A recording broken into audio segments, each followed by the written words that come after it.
आपको कांटेक्ट करेंगे, हमारे संगठन है इंडियन मीडिया सेंटर, और उसमें लगभग 150 से ज़्यादा पत्रकार जुड़े हुए हमारे साथ।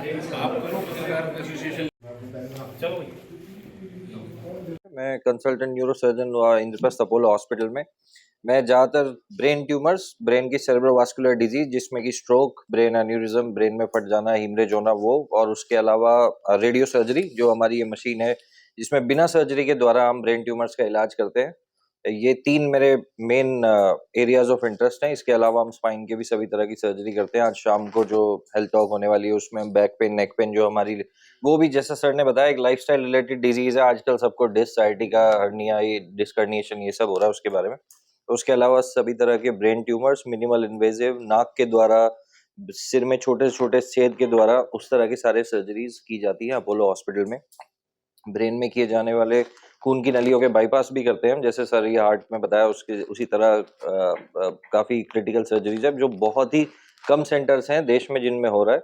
और इसके अलावा कई बीमारियां होती हैं जैसे कि जिनको फंक्शनल डिजीजेस बोलते हैं, जैसे पार्किंसंस, डिस्टोनिया, ये सारे होते हैं। उसमें डीप ब्रेन स्टिमुलेशन होता है जिसमें एक इम्प्लांट लगा दिया जाता है, ब्रेन में इलेक्ट्रोड्स लगाते हैं उसको कंट्रोल करने के लिए। वो सर्जरी भी अपोलो में अवेलेबल है, की जाती है, जो कि बहुत कम सेंटर्स हैं नॉर्थ इंडिया में, नॉर्थ वो पूरे देश में जो जो कि ये सब काम कर रहे हैं।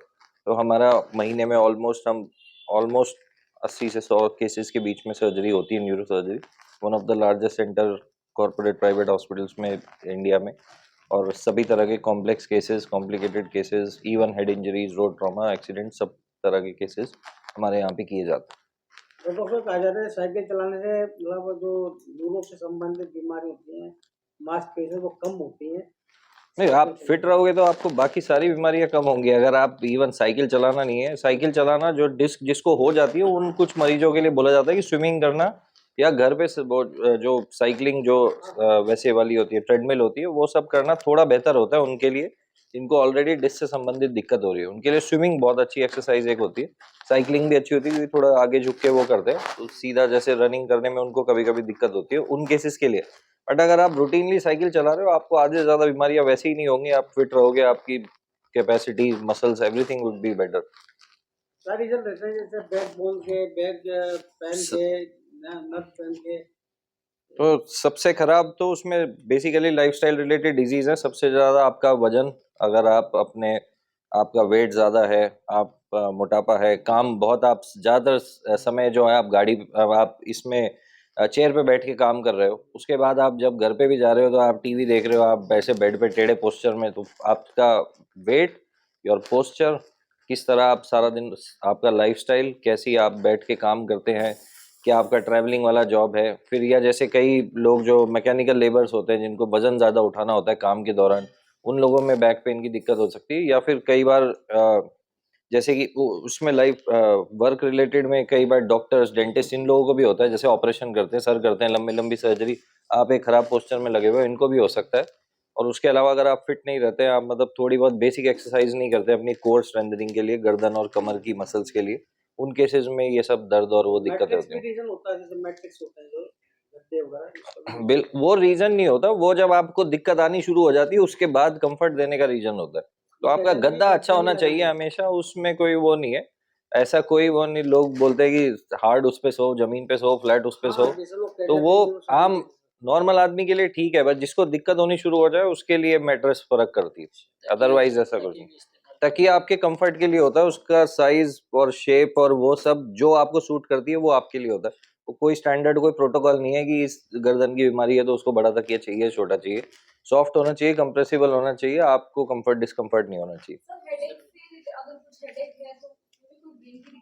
अगर आपको हेडेक है तो हेडेक तो जनरली बहुत कारण होते हैं हेडेक के। जैसे कॉमनली माइग्रेन आप एक सुनते हैं, माइग्रेन की कोई स्पेसिफिक एमआरआई में कोई चीज़ दिखाई नहीं देती, तो उसके कुछ डायग्नोस्टिक क्राइटेरिया होते हैं, वो अगर फिट होते हैं तो माइग्रेन उससे दवाइयों से ठीक किया जाता है। उसके अलावा क्लस्टर हेडेक, टेंशन हेडेक, हेमिक्रेनियल, ये सब होते हैं।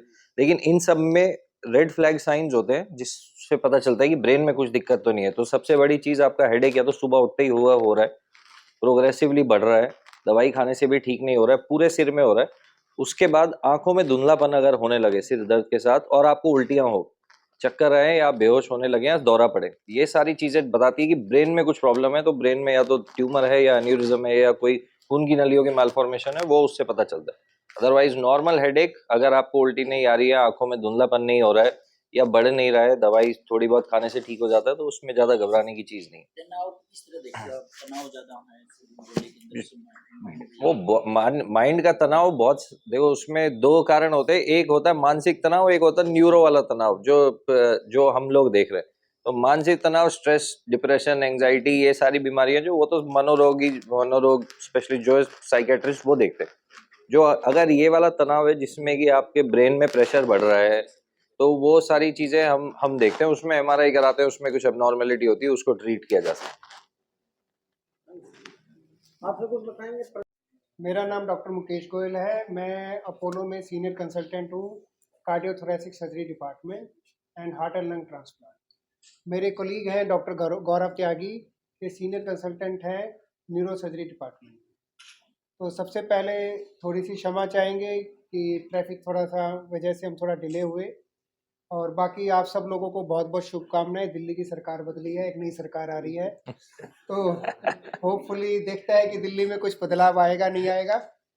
तो जहाँ तक अब हार्ट की डिजीज़ के बारे में सवाल है और हार्ट की ऑपरेशन के लिए जो सुविधाएं हैं, तो सबसे पहले मैं आप लोगों को ये इन्फॉर्म करना चाहूँगा कि अब अपोलो हॉस्पिटल में जो एक रोबोटिकली असिस्टेड स्मॉल इंसिजन सर्जरी है हार्ट की, वो अवेलेबल है। पिछले 2-3 साल से रेगुलर हो रही है। फिर एक बहुत डिफरेंट प्रोग्राम जो कि पूरे नॉर्थ इंडिया में कहीं रेगुलर प्रोग्राम नहीं है, हार्ट ट्रांसप्लांट का। क्योंकि अभी तक क्या है कि नॉर्थ इंडिया के जो मेजॉरिटी ऑफ द पेशेंट है जिनको हार्ट ट्रांसप्लांट की ज़रूरत होती है हार्ट फेलियर के लिए, उनको साउथ में, चेन्नई में, हैदराबाद में, बेंगलोर में जाना पड़ता है। तो अब पिछले 4 या 5 साल से अब अपोलो में हार्ट ट्रांसप्लांट रेगुलर हो रहा है। दूसरा, अपोलो में एक और ट्रांसप्लांट अभी हमने पिछले शुरू किया है, और अभी 2 हफ्ते पहले ही पहला केस किया है, वो है डबल लंग ट्रांसप्लांट।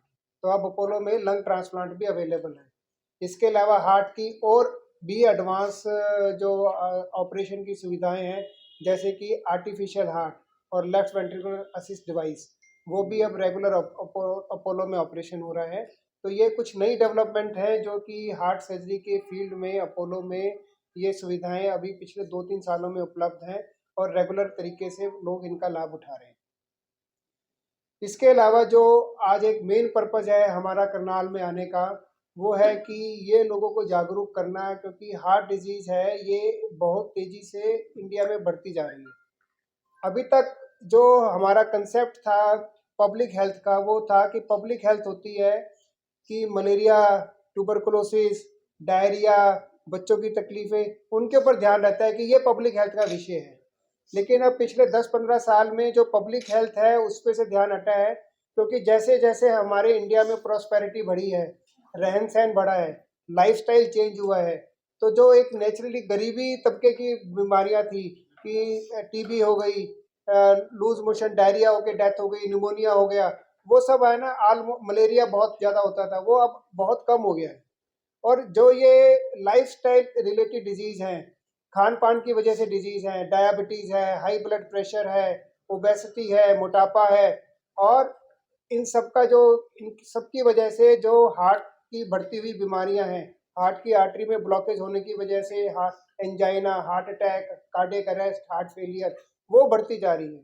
तो ये पिछले कई टाइम से जो मेडिकल एसोसिएशन थी और जो सोसाइटीज़ थी, वो इसके बारे में आवाज़ उठा रही थी कि ये इंडिया में इस टाइम एक बहुत ज़्यादा ज्वलंत इशू है। 10% पॉपुलेशन इंडिया की जो एडल्ट पॉपुलेशन है, वो अपने लाइफ टाइम में कभी न कभी उसको हार्ट डिजीज़ का सामना करना पड़ेगा और ट्रीटमेंट लेना पड़ेगा। तो इसके लिए हम इसको प्रिवेंटिव स्टेप क्या ले सकते हैं कि हम अपने खान पान का ध्यान रखें, हम अपना रेगुलर चेकअप कराएं और अपना लाइफस्टाइल चेंज करें, स्ट्रेस कम करें, फिजिकल एक्टिविटी ज़्यादा करें।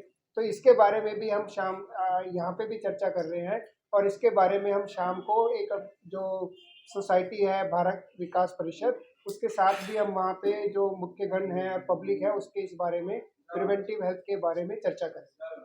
तो डॉक्टर साहब, में कितने मरीजों की संख्या होगी लगभग, एक औसत जो होता है? देखिए सर, अगर भारत में 140 करोड़ पेशेंट लोग हैं इस टाइम, तो आप समझ लीजिए कि 10% लोग ऐसे हैं जिनको हार्ट की किसी ना किसी तरीके से कोई ना कोई कंडीशन प्रेजेंट है।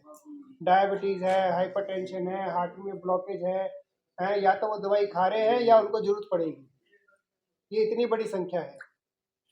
और एक और इसके बारे में जो एक बड़ा इंटरेस्टिंग फैक्ट है कि जो 25 से 70 ईयर की एज में जो डेथ होती है, वो 25% डेथ हार्ट डिजीज की वजह से होती है।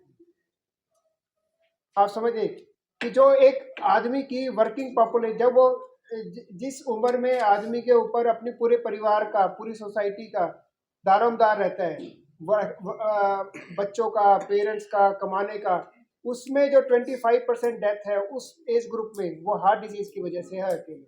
नहीं, जब 17 साल के 25 साल से कम लोगों को हार्ट फेलियर के केस आए, कार्डियक अरेस्ट के केस आए जिससे लोगों के।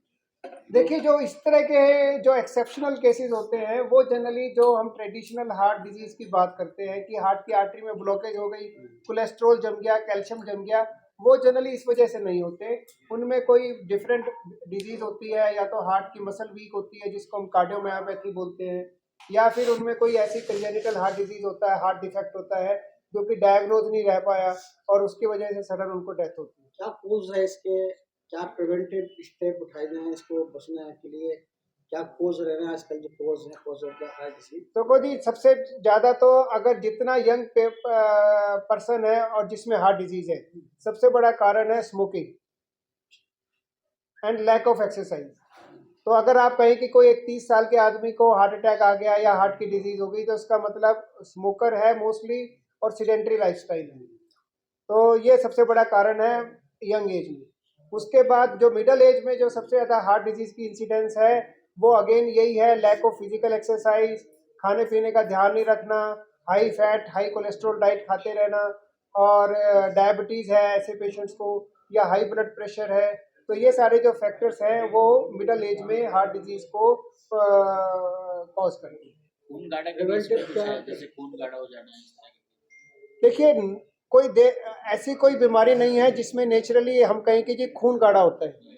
वो कुछ ब्लड की ऐसी कंडीशन होती हैं जिनमें जो हमारी रेड ब्लड सेल्स होती हैं वो डिफेक्टिव होती हैं, उनमें जनरली खून गाढ़ा होता है, बट उनको स्पेशली हार्ट की डिजीज नहीं होती।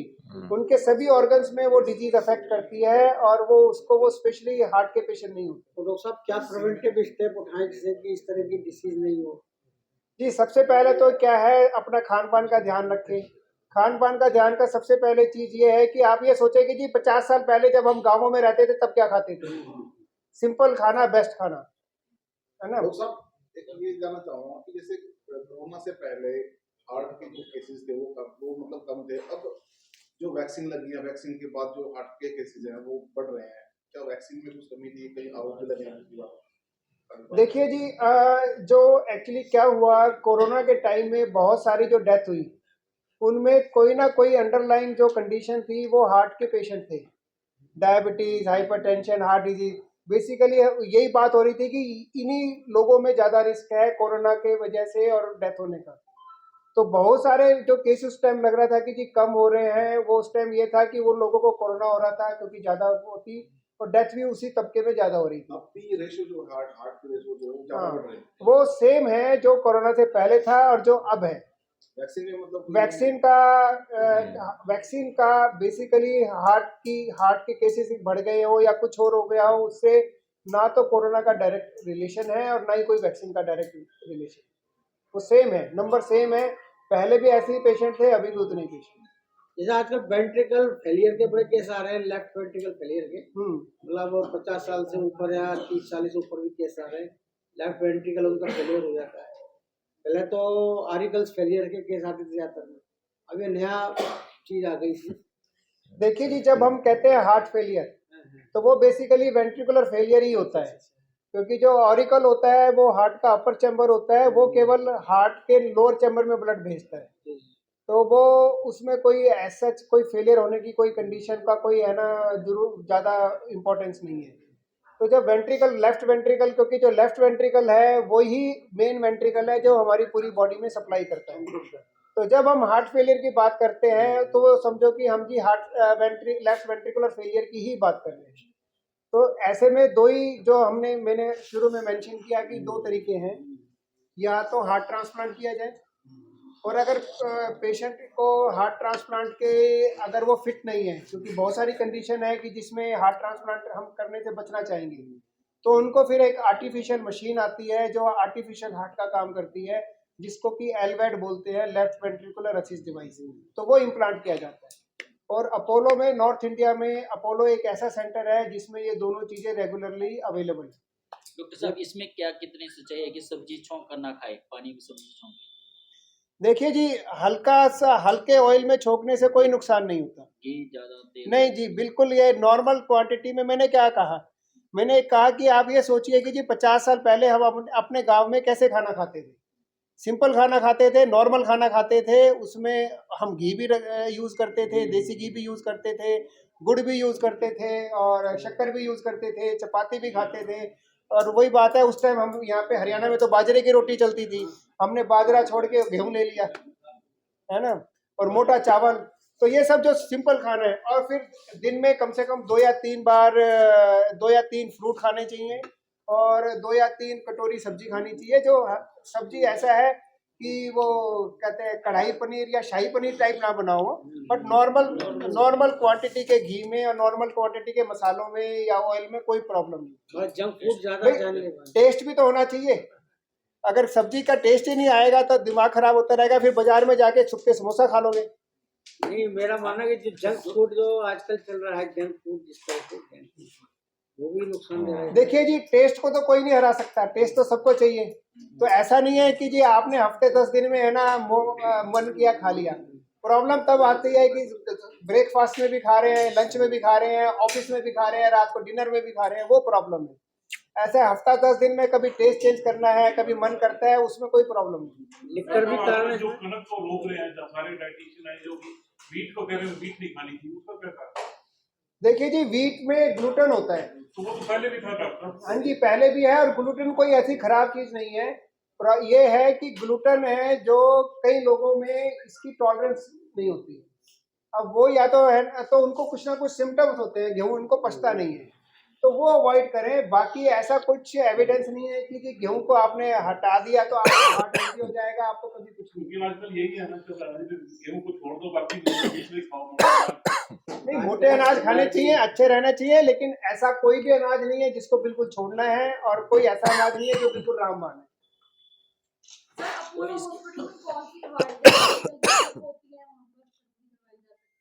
देखिए जी, जो भी हार्ट के बच्चों से लेके और 80-90 साल तक के बुजुर्गों तक जो भी सर्जरी की ज़रूरत है, किसी भी तरह की सर्जरी की ज़रूरत है, अपोलो में अवेलेबल है, और बड़ी एक्सपर्टली अवेलेबल है। एंड जो रिजल्ट्स हैं अपोलो हॉस्पिटल के हार्ट सर्जरी के, वो आप ये जो मान्य जो लिखे गए हैं कि उनके स्टैंडर्ड क्या होने चाहिए रिजल्ट्स के, वो जो क्लीवलैंड क्लिनिक है यूएस का, उसके कंपेयर में हम रखते हैं, और उसके बराबर या उसके ऊपर ही रहते होंगे, नीचे नहीं रहते। ये सब तो दूसरे हॉस्पिटल भी दावे रखते हैं। बिल्कुल जी, तो वो भी ठीक है। चार्जेस कम है आपके, कुछ चार्जेस नहीं जी नहीं, अगर आप देखा जाए तो इस टाइम जो चार्जेस हैं वो बिल्कुल कंपेरेबल हैं। ये बिल्कुल क्या कहते हैं, जो भी अच्छे और एस्टेब्लिश्ड हॉस्पिटल्स हैं सब में चार्जेस बराबर हैं। 1-2% ऊपर नीचे छोटे मोटे हेड्स में डिफरेंट होता होगा, बट ओवरऑल कॉस्ट में कहीं किसी भी हॉस्पिटल में कोई फर्क नहीं है। एक मोटा मोटा कितना आ जाता है खर्चा लगभग? प्रिविलेज कार्ड जिसके बारे में जिक्र किया गया, ये क्या है, उसका नाम लोगों को कैसे मदद करेगा? उसके बारे में मेरे ख्याल जो मेरे कलीग हैं दीपक जी, ये ज़्यादा जानते हैं, क्योंकि ये इनका डिपार्टमेंट है, ये अभी बताएंगे। बाकी जी, एक बाईपास सर्जरी का जो मोटा मोटा रिस्क है, जो कि जिसमें एक बेसिकली जब कोई हार्ट की बात करता है तो सबसे कॉमन सर्जरी का नाम है बाईपास सर्जरी, तो वो तकरीबन 4 लाख रुपया खर्चा आता है। डॉक्टर ऐसा ये कहने को है लेकिन प्रैक्टिकल तो बंदी ने 4 लाख रुपए कहीं नहीं जी, मैं आपको मोटे बिल्कुल करते कि लोगों को दिया भी नहीं जाता। नहीं जी, देखो, अगर कोई वैसी ट्रबल हो या कुछ और नहीं हो, लेकिन एक ये बात फैक्ट है, आप चेक कर सकते हैं। हम आपको पिछले 100 साल के 100 पेशेंट का डाटा भी निकाल के दे देंगे। एवरेज बिल हमेशा 4 ही रहता है, ये बात फैक्ट यहाँ पर है। उसके साथ पहले भी हमने 1-2 बार प्रोग्राम किया हुआ है, तो उनके मेंबर्स को हम प्रिविलेज कार्ड्स दे रहे हैं, तो जो सैंपल बनवा के लेके आए, तो इस तरीके का कार्ड छोटा होगा, ये तो सैंपल में बड़ा सा बना दिया है। तो इसमें लिख दिया कि ये यहाँ का है। अगर जो मेंबर यहाँ अटेंड करेंगे उनकी अटेंडेंस जाएगी, उनके नंबर जाएंगे, तो उसके बाद कार्ड्स बन के उनको आ जाएंगे। इसमें प्रिविलेजेस क्या क्या है? इसमें 15% discount on preventive health checks, दूसरा है 15% discount on OP investigation and diagnostics, तीसरा 10% discount on bed charges and IP investigation, 10% discount on packages, 15% discount on physiotherapy, single window doctor help desk. तो ये सब प्रिविलेजेस उनको मिलेंगे कि ये जो कार्ड दिखाएंगे वो मेंबर से हमने अपोलो का एक प्रोग्राम अटेंड किया था, तो उनके लिए लाइफ टाइम है। ये नहीं है कि वे 1 साल या 15 दिन के लिए, 2 महीने के लिए, या लाइफ टाइम कभी भी वो लेके आ सकते हैं। उनको ये बेनिफिट्स हम उनको देंगे। तो इसके कुछ चार्जेस हैं? नहीं, ये तो हमने उन मेंबर्स को दिया है जो हमारे साथ शाम को अटेंड करेंगे। आम आदमी को नहीं, दूसरे को नहीं। नहीं, भारत विकास परिषद के ये मेंबर सिर्फ भारत विकास परिषद के मेंबर्स के लिए है। हम किसी के साथ अगर कोई एसोसिएशन के साथ में कोई काम कर रहे हैं तो फिर उन्हीं को देंगे ना।